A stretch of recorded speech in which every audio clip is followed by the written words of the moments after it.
chosen as the vice president, you would be the first Black Republican VP on the ticket. How do you feel?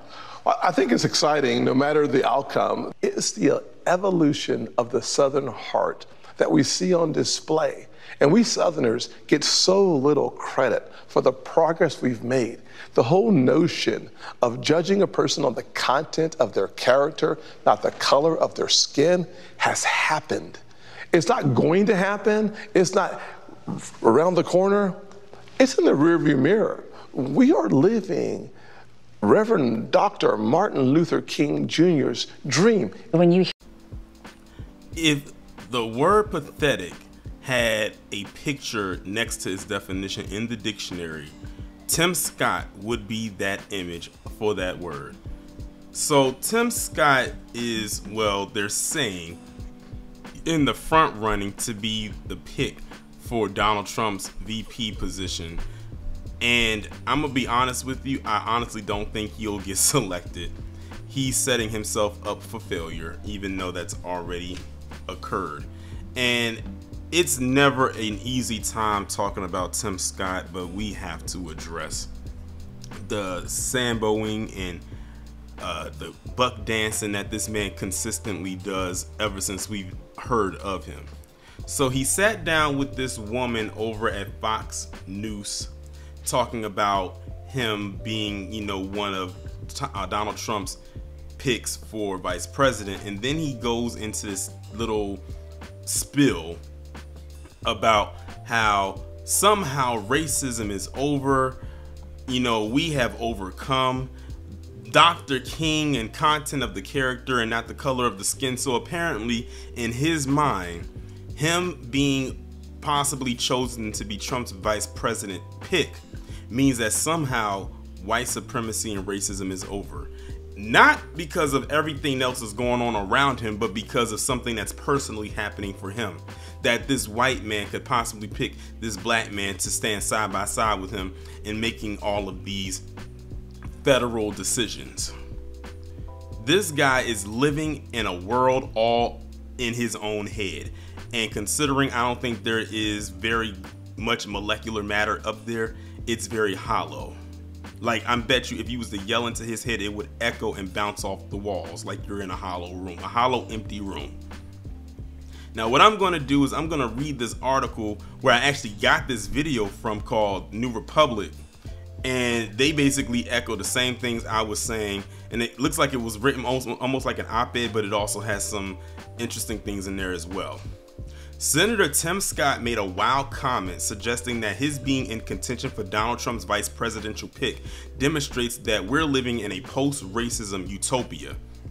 During an interview with Ainsley Earnhardt on Fox and Friends that aired Thursday, the South Carolina Republican was asked how being on the shortlist for Trump's running mate made him feel. "I think it's exciting no matter the outcome," Scott gushed. "It's the evolution of the Southern heart that we see on display, and we Southerners get so little credit for the progress we've made. The whole notion of judging a person on the content of their character, not the color of their skin, has happened. It's not going to happen. It's not around the corner. It's in the rearview mirror. We are living Reverend Dr. Martin Luther King Jr.'s dream." And you know what's so crazy? This is the same guy that said a few short years ago, that America's not a racist country, but then followed up later, maybe the following year or maybe a couple years later, talking about the racism he dealt with as a black man down there in South Carolina. And he keeps throwing stuff out there to show that that statement he made a few years ago was very untrue. And he was saying that to basically get brownie points, which we already knew that he was doing, because that's all he stands for. I can tell you right now, most people in South Carolina, well, most black people in South Carolina do not like Tim Scott. And I can't even be mad at him. This guy actually thinks that we're in a post-racial society because of what is possibly going to benefit him. That is a very backwards way of thinking, especially as a black person and definitely a black man in this establishment. Since dropping out of the race, Scott has been desperately shilling to join Trump's ticket as his vice president, as we have seen his performative acts every time he's on stage with Trump. I mean, oh my God, this man literally goes out of his way to debase himself. It is absolutely unreal. And he has repeatedly contradicted his own policy position so he can breathlessly repeat the former president's campaign talking points. Again, this guy literally will shed everything that he's done just to be locked in with 45. And that's what we can't stand about these tap dancers, like your Tim Scott, your Byron McDonald's, your Ben Carsons, and your Wesley Hunts. I'm using those as examples because those are the ones that like to be very close to or around 45. Now, if 45 literally shuts the door in their face, it'll be well deserved, and I'm gonna have a good old laugh at their expense. Unfortunately for Scott, Trump is exactly the kind of racist he imagines American society has moved past. Trump uses his quote-unquote black friends to claim he isn't racist, and while his campaign bragged about receiving endorsements from dozens in a group called Black Americans for Trump, the team failed to mention that a few of them were on the Trump family's payroll. Surprise, surprise. Recently, Trump has railed against so-called anti-white racism and claimed that black voters will like him more because of his indictments and his mugshot, which of course is a very extreme insult that Tim Scott and the others I've mentioned, and then some that I did not mention, don't even bring up. Comparing his legal battles to the systemic discrimination experienced by black people in the US, as recently as Wednesday, Trump literally phoned it in on a roundtable event with black business leaders in Atlanta, an event that he was supposed to be at. Meanwhile, recent polling found that black voters in Michigan and Pennsylvania feel Trump should receive jail time at his sentencing in July. A study conducted in April by the Pew Research Center found that a vast majority of black voters still identify as or lean Democratic, and 77% they back President Joe Biden, despite Trump's claims that black voters are abandoning the incumbent. During the interview, Scott also revealed that the former president had come to him in 2017 after his infamous remark on the deadly Unite the Right white supremacist rally in Charlottesville, Virginia. Trump angered many by claiming that there were very fine people on both sides, despite the fact that one side was entirely neo-Nazis, including one man who drove a car into a crowd, and of course one of the people he hit, Heather Heyer, ended up losing her life, which also aids into why the person who did that is in jail right now for the rest of his life. At the time, Scott had criticized Trump, saying his moral authority had been quote-unquote compromised. See what I mean? Again, this goes back to the book The Grift, how a lot of the people over there, like your Tim Scotts, they have to literally shed all morality for themselves just to be locked in with them. They have no identity over there.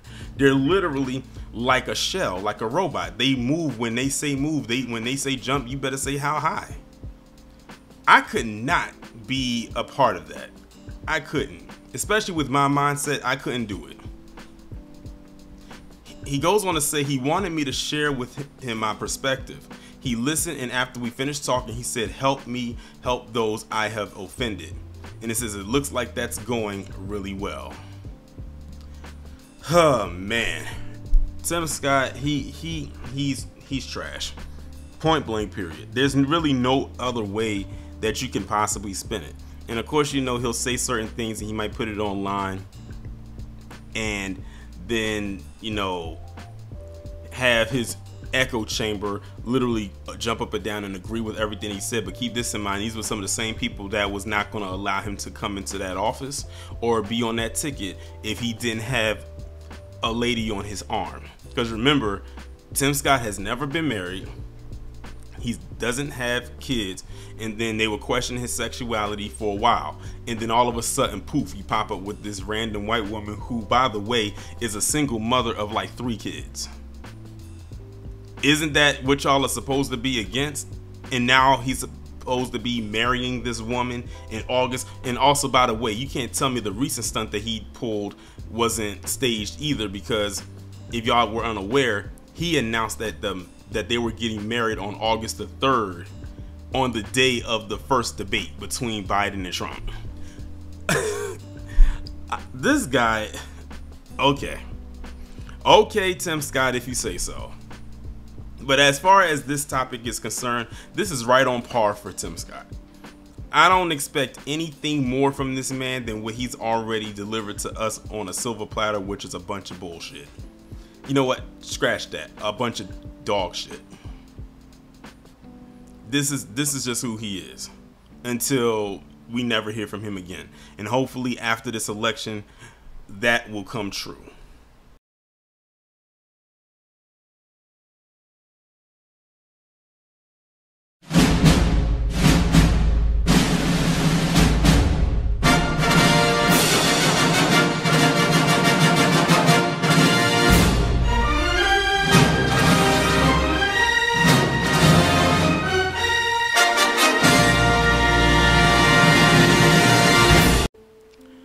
as y'all can see by the recorded date, which was on June 29th, a lot has changed since I actually recorded that video right before uploading it, which is today on August the 8th, 2024. But I decided to leave the title as the same because, well, why not? Because it actually makes it funnier. And then amazing how it just turned into a Triple P just like that. So Tim Scott did all that tap dancing and did all of that only to end up not being picked as Trump's vice president. Now, mind you, by this time I've already seen the RNC. I've seen him be very performative up there and him do the whole thing of, oh, America's not a racist country. He did it again. I guess he was doing it, I guess, to be spiteful or to try to be funny, or definitely play into that base. But that's very typical of Tim Scott. And at the end of the day, you still didn't get chosen. I guess now you got to go back to your hobby hole being senator in South Carolina. They should have snatched that position away from you the minute you tried to run for vice president if they didn't do it already. The only thing that happened with Tim Scott since then is him getting quote-unquote married. And I put that in the biggest air quotes possible because you can't tell me that is not a business arrangement. It's like now that, you know, Tim Scott, is almost like you didn't even have to go through with that wedding. You didn't get chosen. You weren't the presidential nominee, nor were you the vice president pick. So, I mean, you did all of that for nothing, in my quite honest opinion. I mean, it is what it is. But this is exactly what Tim Scott gets. But guess what? Even with all of that, even with him going out there to make a complete and utter fool of himself, he's still going to get out there on the grand stage and do the biggest tap dance like his life depended on it.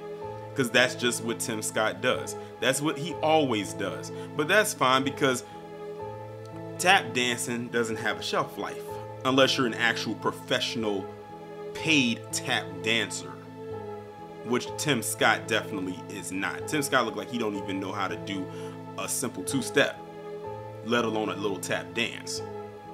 Well, at least not in the professional setting, that is, as far as a dancer goes. But he does know how to buck them eyes like you see right here in this picture.